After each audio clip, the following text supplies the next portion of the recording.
Welcome once again to the Rogers Kakasunguro YouTube channel. A big thank you for the support you always give this platform. This morning, mafuta yamepanda. Petrol, kerosene, and other petroleum products will eventually go up. So Kenyans woke up with the news, pain at the pump. As we speak right now, 1 liter of petrol is retailing at around 204 shillings from 170 something. So they are saying the America, that is the USA, Iran war and Israel, ile vita imefanya kwamba mafuta ya petroli yapande bei. Sisi hatuna shida. What makes me happy is that William Ruto is the current president of the Republic of Kenya. That is what makes me happy.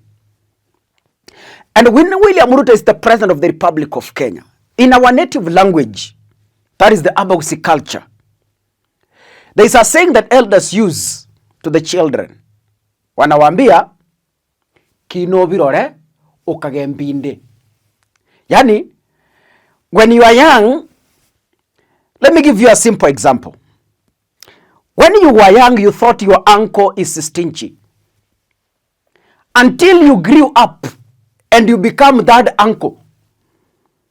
Now your nephews now think you as the uncle, as the current uncle, you are stingy.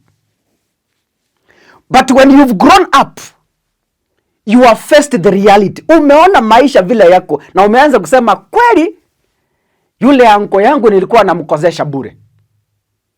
Why? You have had the test of that reality.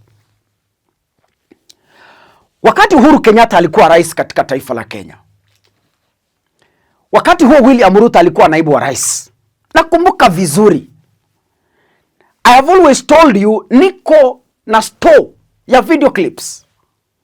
So, usiku nimekuwa nikipitia my files and I came across 2 video clips za William Samoei Ruto akiwa naibu wa rais. Can we listen to these videos? The people telling us about Ukraine and Russia are also telling us that there is no shortage of fuel. They are also trying to blame oil marketers. So they are even conflicted in the reasons why we have an artificial crisis in the country. From their own statement, they are not sure of what to say. Is it because of the war in Ukraine, or is it because of the crisis with our oil marketers? Which is which? And that goes to tell you that this crisis is orchestrated, and it is as a result of the cartels and barons who have taken over, using conflict of interest and state capture in our economy. I mean, a straight answer would be, how come that fuel in Uganda is cheaper than fuel in Kenya? So, and yet the fuel being sold in Uganda goes through Kenya. That tells you that that kind of explanation is escapist and has no basis whatsoever. We should address ourselves to the crisis that is there in the country and the monopolies that have taken our fuel and economic sector captive. Kwa wale wanaohusika na mambo ya mafuta katika wizara ya mambo ya petroli na mafuta, ile cartel ya ufisadi iko pale, ndio inasababisha bei ya mafuta hapa Kenya kuzidi bei ya mafuta Uganda. Na hiyo mafuta inapitia Kenya ikienda Uganda. Jameni, unaweza kutueleza vipi ati bei ya mafuta hapa Kenya mahali ni karibu na mahali mafuta inatoka iko bei juu kuliko Uganda, na Uganda inachukua mafuta kutoka hapa kwetu? That is the explanation that Kenyans want to know. The corruption cartel at the Ministry of Petroleum should explain to Kenyans why dealers have increased their profits from 9 shillings to 12 shillings. Why the ministry is protecting the whole market and operates now like a cartel that is hurting the ordinary people of Kenya, to the extent that fuel products in Kenya are more expensive than fuel products in Uganda, and yet the same fuel products come from the same destination, pass through Kenya before you go to Tanzania, or even you go to Uganda. The people at the Ministry of Petroleum have questions to answer, and the corruption cartel in the Ministry of Energy must be broken for the prices of fuel products to come down. We must say it unequivocally that there is no other reason. It is not even about the taxes. It is about the corruption in the Ministry of Petroleum that is aiding a few companies to make super profits while the ordinary citizen in Kenya is suffering high prices. The cartel at the Ministry of Petroleum Products must be dismantled for fuel products, their prices to come down. And we expect it to happen yesterday.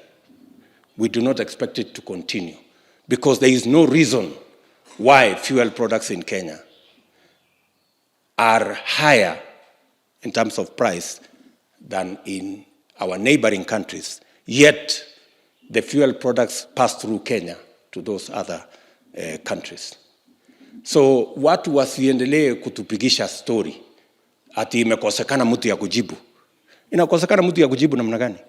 Na tuko na a whole state department that is responsible for matters to do with petroleum in Kenya. So we want, first, the market must be liberalized. We cannot continue to have a market that is protected for the benefit of a few people making super profits and millions of Kenyans suffering at the hands of a few companies that are making super profits and are being protected by a cartel at the Department of Petroleum in the Ministry of Petroleum and Mining. We must dismantle that cartel. Ndugu zangu wa Kenya watukufu. Wanasema karma is a bitch. Hapa Mudosi anasema kwamba mafuta yalipopanda wakati Uhuru alikuwa rais, na wakati huo kulikuwa na vita kati ya Russia na Ukraine. Mafuta ikapanda. Wakati mafuta ilipanda, William Ruto na hawa watu wanajiita wabunge wake, akina Kimani Chungwa walikuwa hapo, kina Silvanus Osoro walikuwa hapo, na wengine paka Ndindi Nyoro walikuwa hapo hiyo siku. Umesikia akisema kwamba Kenya inazingizia vita za Russia na Ukraine kupandisha bei ya mafuta.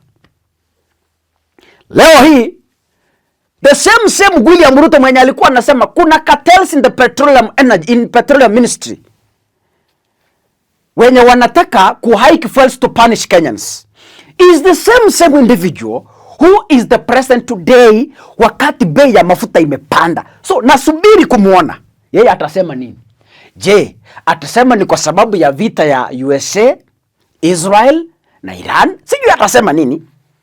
Wakati wa Uhuru alipoambiwa ni vita ya Russia na Ukraine, alisema hao ni cartels. So I'm waiting to see kama yeye pia atasema cartels wako kwa Minister of Energy wakati yuko rais. Msidanganye wa Kenya jamani. Wanasiasa wasiwadanganye. Msidanganye na wanasiasa. 2027 next year, awa waongo wote fagia, peleka nyumbani, Kenya yetu ipone jamani. God bless you.